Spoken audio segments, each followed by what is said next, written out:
Hi everyone, I'm Nicole and I believe that mental health is incredibly important, which is why I wrote down my speech so that I'd be able to give you guys like a lot of what I have to say. So I'm really grateful to have learned so much about mental health through my degree, BA Behavioural Sciences, overcoming my own mental health battles, and also through my friends and family.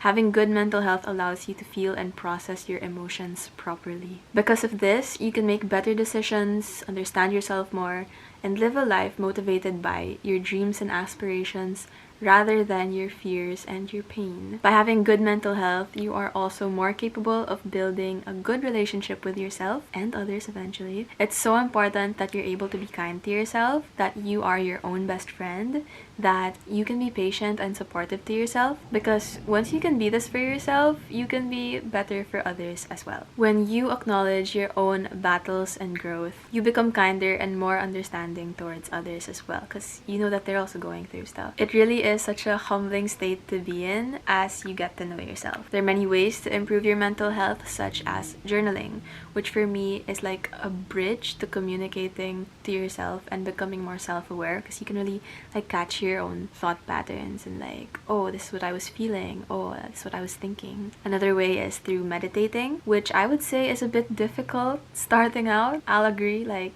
I had a hard time, but eventually when you get the hang of it, it becomes a great way to ground yourself and listen to the thoughts behind your emotions. Talking to a therapist, which I highly encourage for anyone, especially those under 24 years old.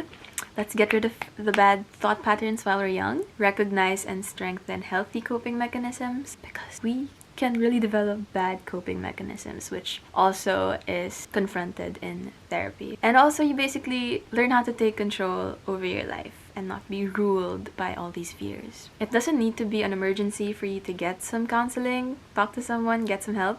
It's really such a great gift to give yourself if you can. I had to learn many things the hard way, and at some point, the damage had already been done. A question I've been asked for this video is how I used social media as an avenue to better my mental health. And I'm very glad that I have this chance to share how I do this, because I have been doing it. I need to.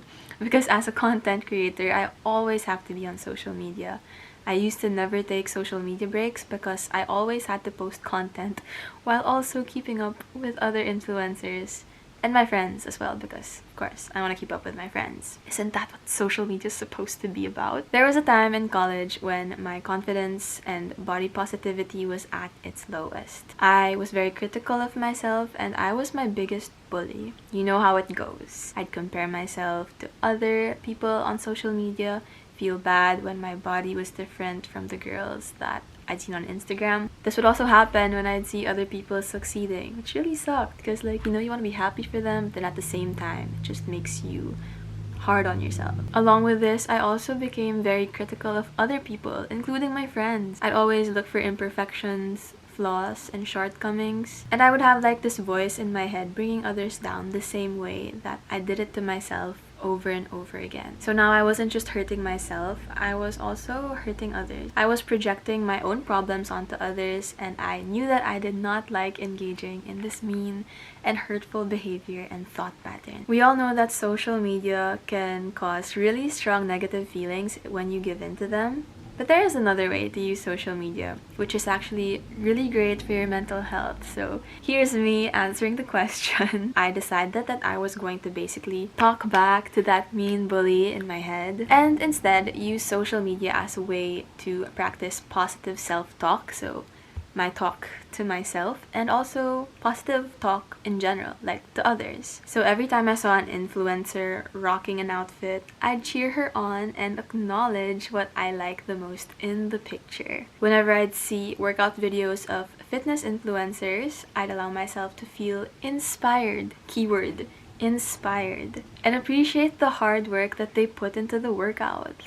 You earned it. Whenever I see a friend succeed or put themselves out there, I'd celebrate it with them as if it were my own achievement. Because my friend's gain is also my gain, honestly. And also because I know that I'm genuinely happy for them underneath whatever feelings of envy I might have had due to my insecurities. I beat the negativity to it before it could even show up. You start releasing like really good energy into social media, and in return, you become kinder to yourself as well and others. Like the stuff that you practice saying to those pictures on social media, you'll start saying that to yourself as well, and you become kinder to yourself. You begin seeing yourself and noticing the things that you love the most instead of the things that you're most critical about. It really is such an empowering feeling once you get the hang of it. Social media is really part of our generation already and the generations to come. So by practicing these healthy habits for your mental health, we can be able to enjoy the best things that social media provides us with,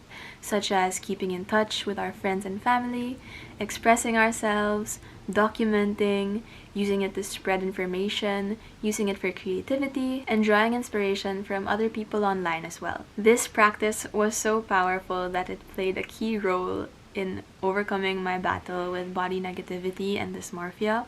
I practice it up to this day like muscle memory. And that's mental health, you have to keep practicing these good habits. Just like, you can be physically healthy one day and then not healthy another. And with so much information these days, so many choices to make, so many expectations, both real and imagined. We carry a lot, and having good mental health can really be a struggle. Your mind is so precious. It's so precious. It wants to take care of you, and it works extra hard. So sometimes the way it adapts to threats, trauma, and pain can cause you to make decisions that simply keep you from getting hurt. So your brain's just like, okay, don't do this or do this because it's going to keep you from getting hurt. So sometimes it can keep you from socializing, sometimes it can keep you from reaching a goal or trying something new and experiencing life. So as much as, it's trying to take care of you, it can also hold you back from being the kind of person you want to be and achieving the things that you want to do. This is why by taking care of your mental health, you also become a better person for other people. Instead of projecting your problems onto others, you're able to be kind and loving. You'll also have more energy to give because your brain isn't tirelessly carrying so much baggage and fears. Good mental health is freedom, and everyone deserves that. It's what I wish to all of you who are here. Thank you for being here and for listening, because just by listening, you're already taking like a step towards better mental health. Good luck on your journey. I hope that my talk gave you some insight, and that's all. Thank you. Hugs and besos. Bye.